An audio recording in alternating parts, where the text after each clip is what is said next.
Hello friends, मैं एक बार फिर से उपस्थित हूँ कहानी अनचाही शादी से मनचाही शादी तक के सफ़र का अगला भाग लेकर। इसके पहले के भाग अगर आपने नहीं देखा तो प्लीज़ एक बार मेरे चैनल पर जाकर अवश्य देखें और इसके लेटेस्ट भाग मैं कमेंट सेक्शन में पिन कर दूँगी, तो एक बार ज़रूर क्लिक करके देखें। Thank you. अगली सुबह शगुन की आंख पहले खुली तो वह सात्विक के बाहों में थी। वही सात्विक अब भी गहरी नींद में सो रहा था। वह उठने लगी, लेकिन उसके पूरे बदन में भयंकर दर्द हो रहा था। वह कुछ देर तक यूं ही रह गई। तभी घड़ी पर नजर गई। सुबह के 9 बजने को आ गए थे। ओह, बहुत देर हो गई। मम्मी दादी परेशान हो गई होगी। वो कहीं रूही को कॉल न कर दे। और वह धीरे से उसकी बाहों से दूर हुई और अपने केहूने के सहारे हाथ पर सिर रखकर एकटक उसे देखने लगी। और रात वाली बात याद आ गई। पिछली रात वह भी सात्विक से बात करने के लिए बेचैन हो रही थी और वह भी बेसब्री से इंतज़ार कर रही थी। और उसे कहीं न कहीं यह भरोसा हो रहा था कि सात्विक अवश्य कॉल करेंगे, इसलिए वह बार बार मोबाइल पर नज़र रख रही थी। लेकिन जब कोई कॉल नहीं आया और ना ही कोई मैसेज, तब वह उठकर किचन में गई। मम्मा, आप क्या स्पेशल बना रही हो डिनर में अपने जवाई बाबू के लिए? कुछ नहीं बेटा, कुछ नहीं बना रही हूँ। पर क्यों? क्योंकि जवाई बाबू डिनर पर नहीं आ रहे हैं। क्या? क्या कहा आपने? नहीं आ रहे हैं? पर आपने तो फ़ोन किया था कि आज इधर ही डिनर करने के लिए सबके साथ। हाँ, कहा तो था, पर उन्होंने मना कर दिया। मना कर दिया, लेकिन क्यों? शगुन बेहद चौंक गई। क्योंकि तुम बहुत झगड़ा करती हो, इसलिए उनका मन नहीं है यहाँ आने का। जूही जी ने बस बात मजाक में कही, बेटी को छेड़ने के लिए, लेकिन शगुन को माँ की बातों पर यकीन हो गया। क्या सात्विक ने ऐसा कहा? उसका जी सन्न रह गया, कलेजा धक से रह गया। ऐसे कैसे कह दिया उसने मम्मी को? हमारे बीच के झगड़े को हम दोनों के ही बीच रहने देता, हम ही सुलझा लेते। फैमिली को बताने की क्या ज़रूरत थी? और क्या इस सब में सिर्फ मेरी गलती है? मैं झगड़ा करती हूँ? एक तो उसने मुझ पर यकीन नहीं किया, इतना बड़ा इल्ज़ाम लगा दिया, सुना दिया और उल्टा मेरी शिकायतें भी कर दी। उसकी आंखों में आंसू भरने लगा और कहा, मम्मा देखो, वह बात यह है कि वह अपनी बात पूरी करती तभी जूही जी ठहाके लगाकर हंसने लगी। अरे, तुम्हारे चेहरे पर ये 12 क्यों बज गए? इतना सीरियस क्यों हो गई? मैं तो बस मजाक कर रही हूँ। ऐसा कुछ भी नहीं कहा उन्होंने। टेंशन मत लो। सुनते ही जितनी तेजी से शगुन को शौक लगा था, उतनी ही तेजी से उसे राहत मिली, सुकून मिला। अरे, जवाई बाबू नहीं आ रहे हैं डिनर पर, क्योंकि उन्हें अपने एक एम्प्लॉय के घर डिनर पर जाना है। उनके साथ उन्होंने काम में बहुत मदद किया है और बहुत दिनों से बोल रही थी, इसलिए। लेकिन हाँ, कल सुबह का ब्रेकफास्ट और लंच हमारे साथ ही करेंगे, उनका फ़ोन आया था। बोलकर वह चुप हो गई, लेकिन शगुन के मन में एक बार फिर टेंशन बढ़ने लगी। जैसे उसने मम्मी को बताया, इस हिसाब से तो मुझे पूरा यकीन है वह हो न हो तृप्ति के घर तृप्ति के साथ ही लंच करने गया होगा। पता नहीं ये इतना अंधा विश्वास क्यों करता है उस लड़की पर। कुछ दिखाई नहीं देता या फिर देखना नहीं चाहता। और वो लड़की की इतनी इम्पोर्टेंसता हो गई है उसकी लाइफ में कि मेरी मम्मी ने इतने प्यार से डिनर पर आने के लिए कहा, उसे मना कर दिया, ठुकरा दिया। सोचकर ही उसका मुंह उतर गया। लेकिन जूही जी यह समझी कि बेटी उदास हो गई है जवाई बाबू को लेकर, वह डिनर पर नहीं आ रहे हैं, इसलिए वह सच्चाई बताने लगी कि जवाई बाबू डिनर करके यहीं आएंगे। लेकिन सात्विक ने बताने से मना किया था, तो उन्होंने नहीं बताया और फिर बेटी को छेड़ते हुए कहा, अरे इतना मिस करने लगी मेरे जवाई बाबू को? काम से फ्री होंगे तो आ जाएंगे ना, और सिर्फ अपना परिवार तो नहीं होता। इतना बड़ा बिजनेस संभालता है तो अपने पर्सनल लाइफ के साथ प्रोफेशनल लाइफ में भी तालमेल बिठाना पड़ता है, उधर भी समय देना पड़ता है बेटा, सब देखना पड़ता है। क्यों परेशान हो रही है? आ जाएंगे मेरे जमाई बाबू। अरे मम्मा क्या आप भी? मैं कुछ मिस नहीं कर रही। अरे रे, क्या हो गया? अगर मिस भी किया तो? और क्यों नहीं करेगी? शादी करके बेचारी के कितने दिन हुए ही हैं। नई नई शादी, नया नया प्यार हुआ है तो दूरियां सही नहीं जा रही है। तो क्यों परेशान कर रही है मेरी पोती को? अपना दिन भूल गई क्या? पीछे से नैना जी ने आते हुए कहा। कुछ नहीं भूली हूँ माँ, मैं तो बस इसे थोड़ा छेड़ रही थी। क्या आप दोनों भी शुरू हो गई? बोलकर शगुन अपने कमरे में आ गई। वहीं दोनों सास बहू बातें करने लगी। माँ, बहुत अच्छा लग रहा है देखकर। अपनी शगुन समझदार हो गई। दोनों में कितना जल्दी कितना गहरा प्रेम हो गया। जिस परिस्थिति में शादी हुई थी वो भी अरेंज मैरिज, और जैसा अपने शगुन का व्यवहार था तो मुझे लग नहीं रहा था कि अपना परिवार बसा पाएगी। लेकिन देखकर अब अच्छा लग रहा है, बहुत खुशी हो रही है। नैना जी हंसने लगे और बोली, इसके लिए मुझे धन्यवाद करो बहू। इस रिश्ते के लिए आखिर मैंने ही अपनी सहेली शारदा को मनाया था, कहा था। बोलकर दोनों सास बहू खिलखिलाकर हंसने लगी।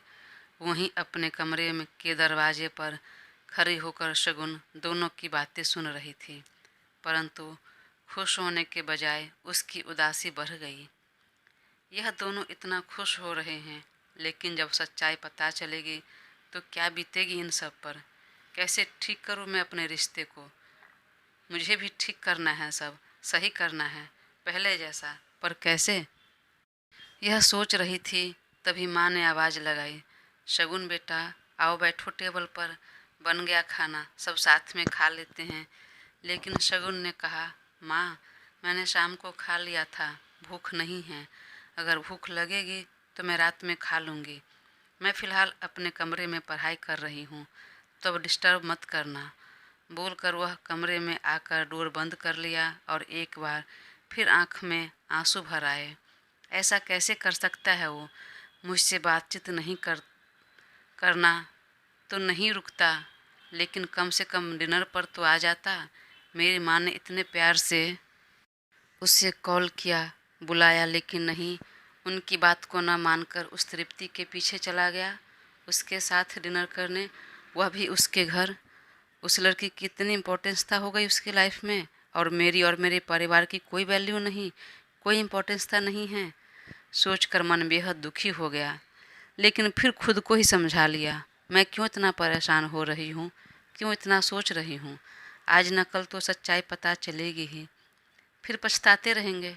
मन में बोलकर वह फ़ोन को एक तरफ फेंक दिया और बेड पर तकिया में मुंह दबाकर लेट गई। तभी रूही का भी फ़ोन आया और उसने सारी बातें बता दी। देखना, अब तो मेरी माँ का कहना भी नहीं मान रहे। उन्होंने बुलाया था डिनर पर और वह हाँ भी बोले, लेकिन फिर इनकार कर दिया। ऐसा कैसे कर सकता है वो?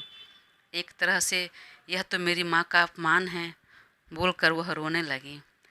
रूही ने समझाया कि तुम इतना ज़्यादा सोच रही हो क्योंकि तुम बहुत ज़्यादा प्यार करती हो इसलिए, पर इतनी बड़ी बात नहीं है ये। यह भी तो हो सकता है जाना ज़रूरी था, ज़रूरी होगा, और फिर कल सुबह ब्रेकफास्ट और लंच तो तुम्हारे घर पर ही कर रहे हैं, तो फिर क्यों इतना सोच रही हो? ज़्यादा परेशान मत हो, सब जल्दी ही ठीक हो जाएगा। हाँ, लेकिन कैसे? और मैं गलत नहीं हूँ, यह प्रूफ करने के लिए मेरे पास कोई प्रूफ नहीं है। रूही ने तुरंत कहा, शगुन, पति पत्नी का रिश्ता ऐसा होता है, इसमें विश्वास बहुत ज़रूरी है, भरोसा होना ज़रूरी है। इसमें कैसा प्रूफ? यह पति पत्नी का रिश्ता है जो भरोसे, प्यार और विश्वास पर टिका रहता है। कोई कोर्ट कचहरी नहीं जहाँ हर छोटी छोटी बातों के लिए प्रूफ दिखाया जाए, गवाह बुलाया जाए। शगुन चुपचाप सुन रही थी।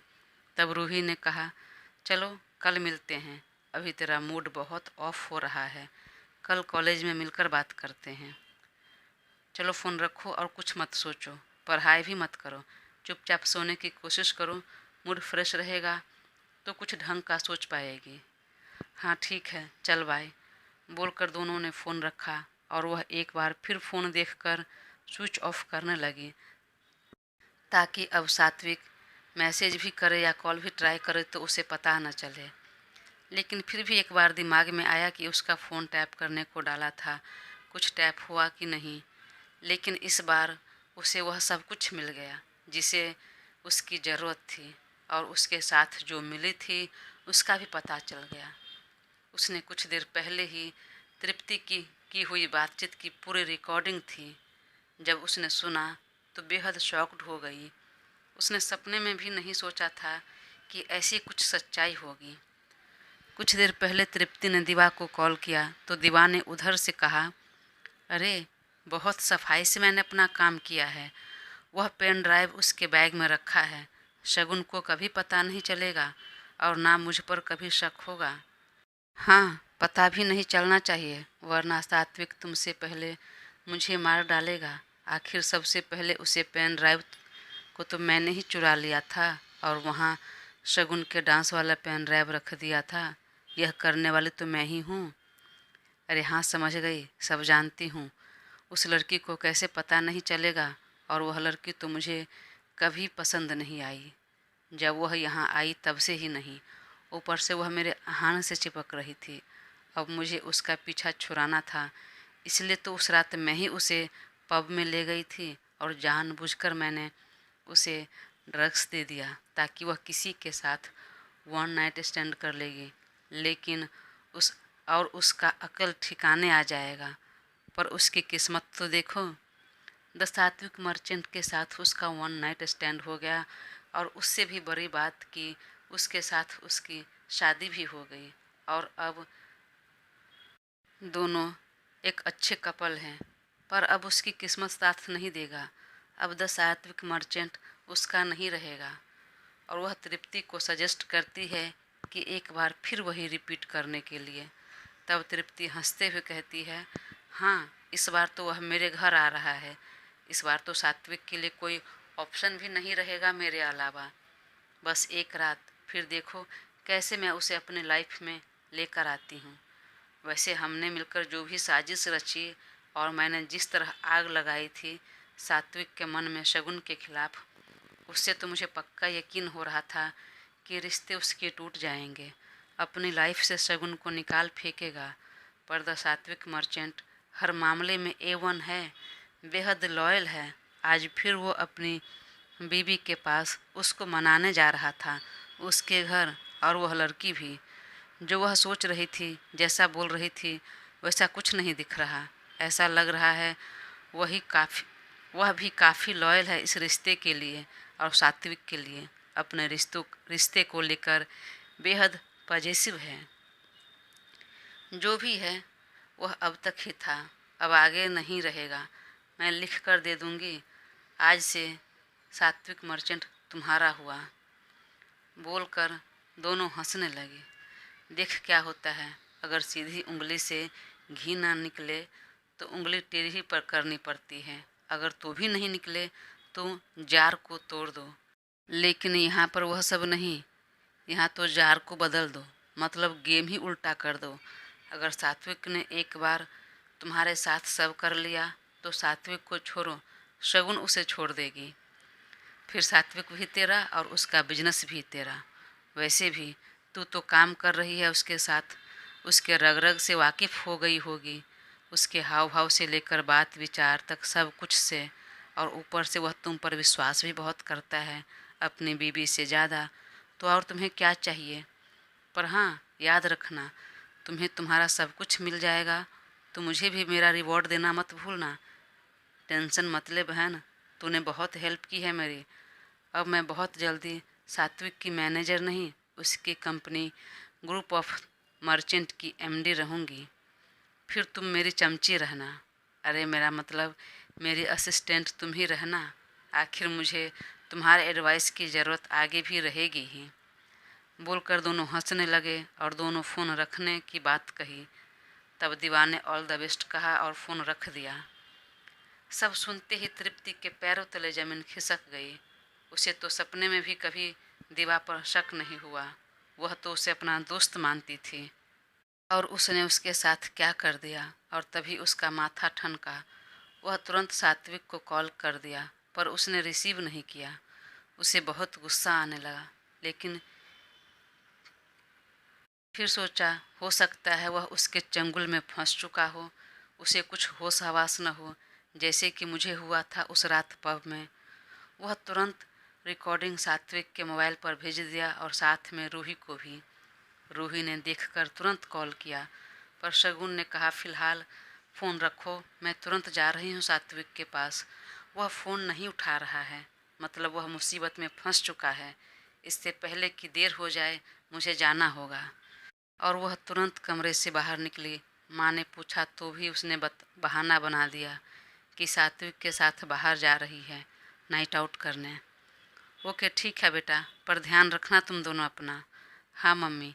और वह तुरंत बाहर निकलकर कार में बैठी और तृप्ति के घर के लिए निकल गई।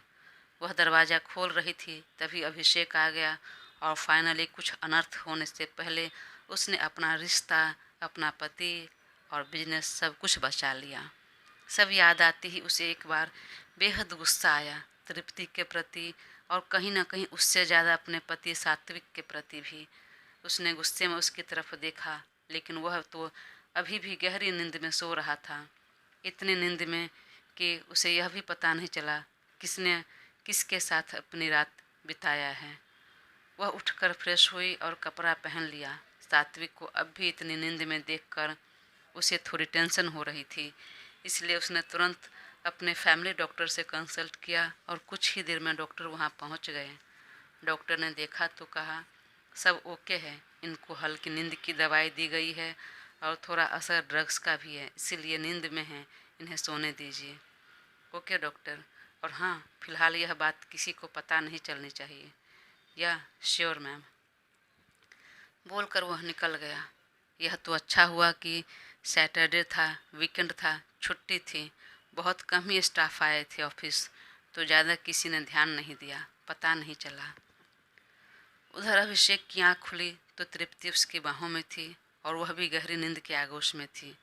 अभिषेक ने उसे एक पल के लिए देखा। सुंदर तो बहुत थी, सोते हुए और भी प्यारी लग रही थी। उस पर नज़र ठहर गई उसकी और हौले से मुस्कुरा दिया। वह भी इस पल को जीना चाहता था, लेकिन इस तरह नहीं, उसके साथ प्यार करके, शादी करके, अपना बना के। लेकिन उसकी हरकतें ने सब गुरगोबर कर दिया और एक बार फिर उसका मन कसैला हो गया। उफ, यह मैंने क्या किया। वह तुरंत दूर हुआ, अपना कपड़ा पहना और तृप्ति को भी कपड़ा पहना दिया। उसके मन में बेहद गिल्ट था। वह ऐसा कुछ नहीं करना चाहता था और कभी करता भी नहीं, लेकिन शगुन मैम की बात टाल भी नहीं सकता था। और उसे भी तुरंत रात वाली बात याद आ गई। तृप्ति जब उसे पकड़ लिया और वह उसके करीब आने लगी तो उसे खुद से बचाने लगा और तुरंत शगुन को फ़ोन किया कि मैम, मैं यहाँ नहीं रुक सकता, तृप्ति आउट ऑफ कंट्रोल हो रही है। शगुन ने तुरंत कहा, तो फिर तुम वहाँ क्यों रुके हो, कंट्रोल में करो उसे। नहीं मैम, मैं ऐसा नहीं कर सकता। ऐसा तुम करोगे। नहीं मैम प्लीज़, मैंने कहा ऐसा तुम करोगे।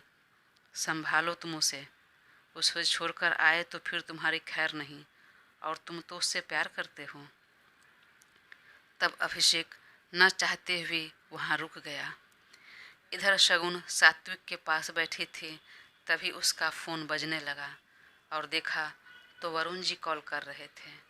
अब क्या होगा आगे जानने के लिए अपना साथ बनाए रखें और चैनल को सब्सक्राइब कर मुझे ज़रूर सपोर्ट करें। Thank you.